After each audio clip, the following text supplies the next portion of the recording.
The drug policy, I think, is a great thing, and it had to be done because the WWE, Vince McMahon, which is a family-operated company, couldn't take the chance. They had too much invested, and to have the continuation of deaths and guys getting caught, so they had to enforce this policy to make sure that they are their company. For people like me, a lot of us that don't partake in anything like that. So the policy started years ago, and it didn't just happen now. We were being tested back in the 80s, and we had to pass our tests. And he would say the first offense you got 30-day suspension, no pay. Next time was 60. Third time you're fired. He always gave everybody an opportunity. Some guys didn't use drugs, but they drank too much drink. So he even had policy for that. Now, back then we didn't have it. But I don't think it would have affected too much because nobody was really into the steroids were actually legal at one time. Now, I don't know if they were legal, but they weren't illegal, I should say. And some guys just felt the urge that they had to be big. And that was the reason that it started in the wrestling business. Why someone would want to put poison in their system, it's not about size, it's about performance. And yeah, you get a lot of injuries, and yeah, you're sick. But when I was first in the business, we didn't get paid unless we worked, unless we wrestled. So whether you were sick with 103 temperature, or you were hurt with a bad ankle or knee, you performed because you had to put food on the table. Where the business would have gone, I really don't remember steroids in the business until about 1980, maybe 90 or 89, 90, in that era. I don't remember. I didn't even know what it looked like or how they put it in them, to tell you the truth. I was kind of naive about it.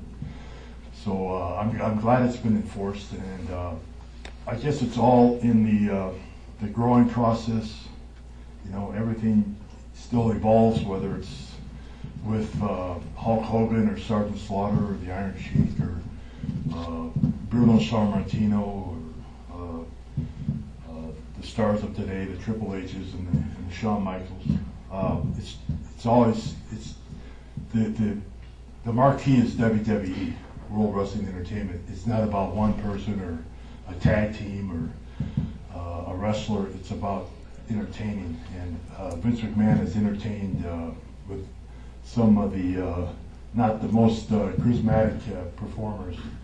One, John Cena, great guy, beautiful man, fastest healer I've ever seen. He can get hurt and be healed in a week, but sometimes he trips over his own feet. I mean, he played football and all that, but he has his own style, and his style became his style because that's all he could do. I mean, like a Hogan only had so many things he could do. You didn't see Hogan coming off the top rope, doing anything like that, or going over the top ropes, or doing a lot of crazy things. He knew what his character could do. John Cena now has found his character. He knows where he can go, where he can't go, because of guys like us saying, "Don't do that. If it looks bad, don't do it. Just do what you can do. Don't try to become who's the guy that does the flips in the air? Right. Don't try to be that guy. Just be more of a ground force attacker and use your strength."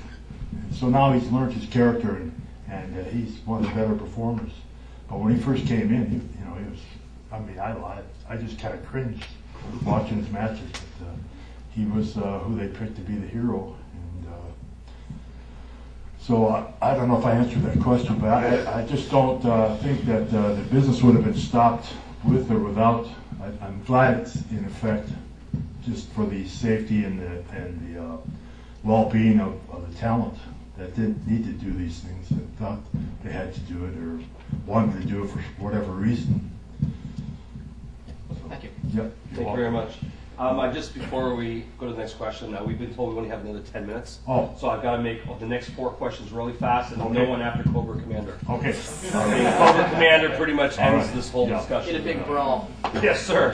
Earlier in your career, you were managed by Ernie Roth, and in my opinion, he's the best heel manager of all time. Any comments on this part of your career? Yes, I was actually blessed to have Ernie Roth. I called him the General. And he fit right in with my character because he stayed in the background. He only showed up when he thought, something needed a little help. Ernie was given to me by Mr. McMahon's father as my manager. At that time, usually everybody had a manager of some sort that was in the main event street.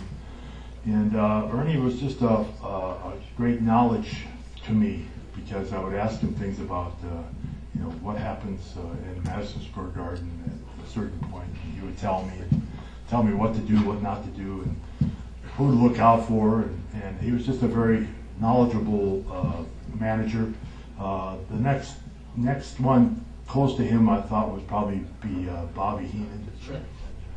Bobby Heenan was just a great manager, and sorry that he's not doing so well these days, but he was my manager when I was under a mask, a Super Destroyer Mark II.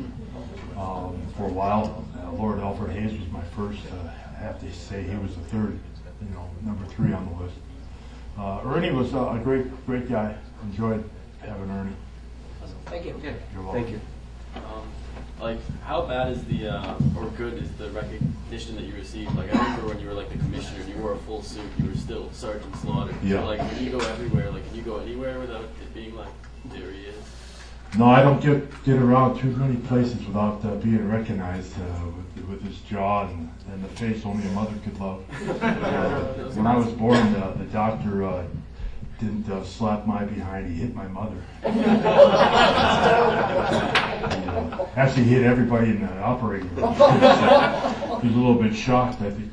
But it's sometimes, as we discussed yesterday, sometimes it's a good thing, and sometimes it's a bad thing. Sometimes it helps to be recognized, and sometimes it doesn't.